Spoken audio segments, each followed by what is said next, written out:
जो होता है अच्छे के लिए होता है, ऐसा क्यों कहते हैं लोग। कथा वाचिका जया किशोर जी से समझिए। अक्सर बातचीत में लोग कहते हैं कि जो होता है अच्छे के लिए होता है, कभी दिलासा तो कभी समझाइश देने के लिए आमतौर पर इस वाक्य का इस्तेमाल होता है। कथा वाचिका जया किशोर जी का मानना है कि यह बात पूरी तरह सच है कि कुछ अफवाह जरूर है, लेकिन वास्तविकता यह है कि जीवन में होने वाली घटनाएं अच्छे के लिए ही होती है।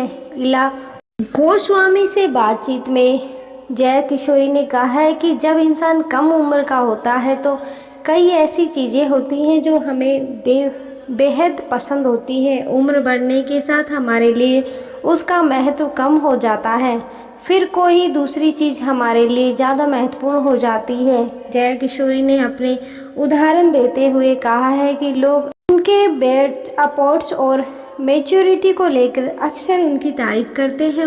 इसका उदाहरण यह है कि काफ़ी संघर्षों के बाद आज वे इस मुकाम पर पहुंची है। बचपन से उन्हें काफ़ी मुश्किलों का सामना करना पड़ा, जिससे जीवन के प्रति उन्हें एक संतुलित नज़रिया विकसित करने में मदद मिली। उन्होंने यह भी कहा कि दुख को कम करने में भी वाक्य काफ़ी हद तक कारगर है।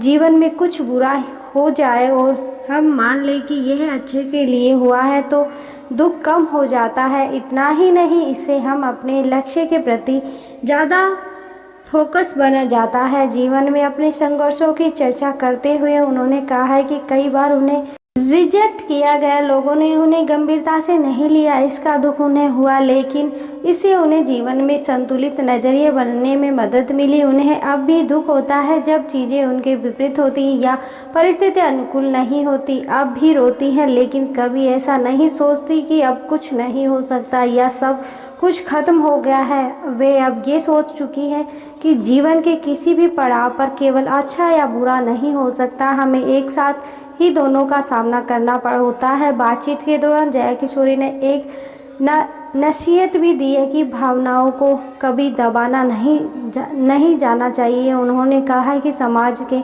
लड़कों के रोने को सही नहीं माना जाता, उन्हें यह कहकर चुप करा दिया जाता है कि तुम लड़के हो, रो कैसे सकते हो, लेकिन यह ठीक नहीं है क्योंकि भावनाएं सबकी होती हैं। लड़का हो या लड़की, दुख का एहसास दोनों को होता है। लड़कों को या एक या दो बार रोने से रोका जा सकता है, लेकिन तीसरी बार दर्द का गुब्बारा इतना बढ़ जाता है कि वे चाहकर भी खुद को नियंत्रित नहीं कर सकते। ये हालात ठीक नहीं है, इसलिए दर्द को कभी भी पॉजिटिविटी का नाम देकर दबाने की कोशिश नहीं करनी चाहिए।